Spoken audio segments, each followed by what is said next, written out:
music, as an art form, is essentially playful. You say you play the piano, you don't work the piano. So the iPhone 13 mini, it's a great phone and I've been using it for a good few months now. But the 13 mini might not be for everyone, and in this video I'll be talking about some of the things that make this phone great and some of the things that are missing from this phone, and depending on your use case you may not actually need those missing features. So going over quickly some of the main specs and features of the 13 mini, you get a 5.4-inch OLED screen, 800 nits brightness, 2 cameras, and now 128 gigs of storage as standard. Now some of the things that the mini doesn't have but you'll find in the other 13 or Pro models is no telephoto lens, no high screen refresh rate, obviously no larger screen and smaller battery capacity, and no LiDAR, which helps with better photos in night mode and with some augmented reality apps. But even though the mini doesn't have those fancy features, the mini is still a great phone, and personally I think those features aren't that necessary. Not for me anyway, and you might be on the same boat.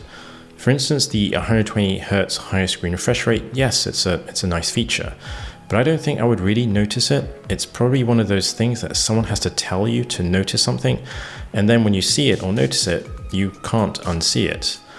And the missing telephoto lens, again, a nice to have.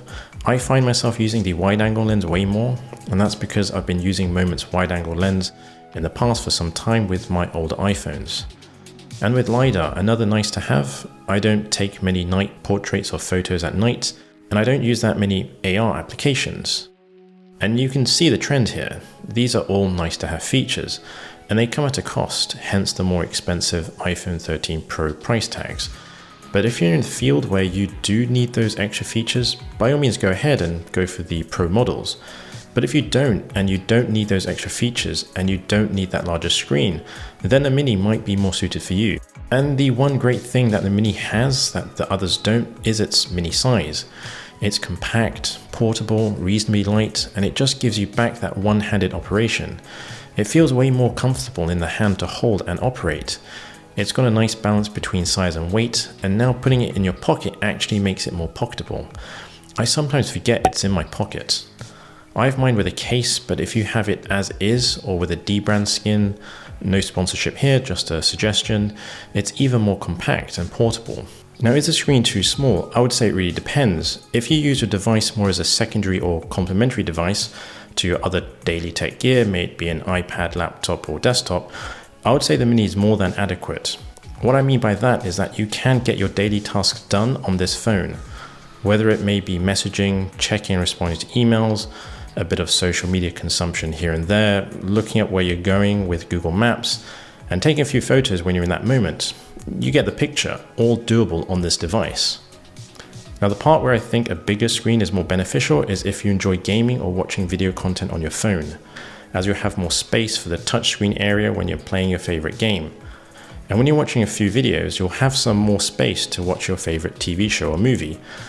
But if you're like me, who's an occasional gamer that watches a few videos here and there, where you don't have your laptop or PC at hand, and that's usually when you're on the go and commuting, doing those things is still achievable on this mini. And I'm just going to quickly talk about the speakers on the 13 mini. They are loud, and it's not just loud, it's good loud. Let me try and get you a sample.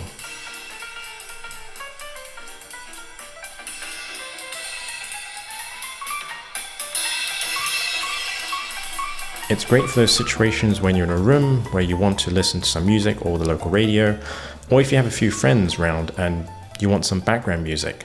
This mini will fill a decent sized room and keep you entertained. Now with the cameras, like the previous 12 mini, it has 2 cameras, one wide, one ultra wide.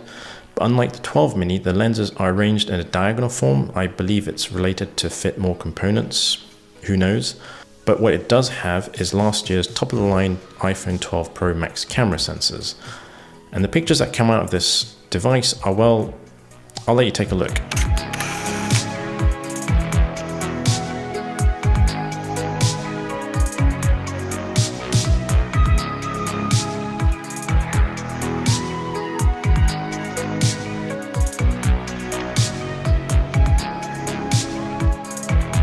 You do also get the new cinematic mode and photographic styles mode. It'll be interesting to see how popular or how often people will actually use the cinematic mode feature, but I would probably find myself using the photographic styles more, a bit more than the cinematic mode feature. Now onto the battery life. Does the 13 mini give you a full day's worth of battery life? Short answer, yes. But it is early days at the moment because this is only a few months old.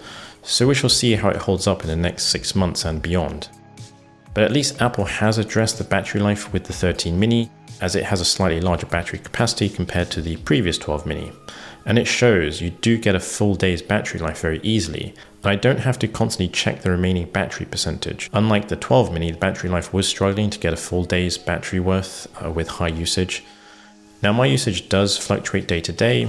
On a high usage day, usually when I'm on the move, I average around 3 to 4 hours of usage. And that leaves me with usually about 40 to 50% battery life remaining towards the end of the day. And on very light usage days, about 1 to 2 hours of usage, I'm left with about 70%-ish battery percentage. And everyone's going to have a different usages on their phone, especially if your phone is your primary tech device. And if you make a lot of video calls or use anything that causes high battery drainage, then you're going to see that battery drain much quicker than usual. As you can see, the 13 mini is a great phone. It's got great cameras, which takes great photos. It has a lovely OLED screen. The speakers are good and loud. The battery holds up, and overall much more comfortable to hold and operate in your hand. No hand wrist fatigue here. For those that want a bigger screen and those extra missing features that I talked about earlier, and a larger battery capacity, then you're probably going to be looking at the other iPhone 13 models. It's funny that the Mini's greatest feature, which is the smaller form factor, can also be seen as the Achilles heel. And if you factor in the cost of the Mini when compared to the other more expensive siblings, it is cheaper. So you can save yourselves a bit of money there. And with some spare change, you can potentially pocket yourselves a pair of new AirPods. Thanks for watching. My name is Chen. Stay safe, and I'll see you on the next one.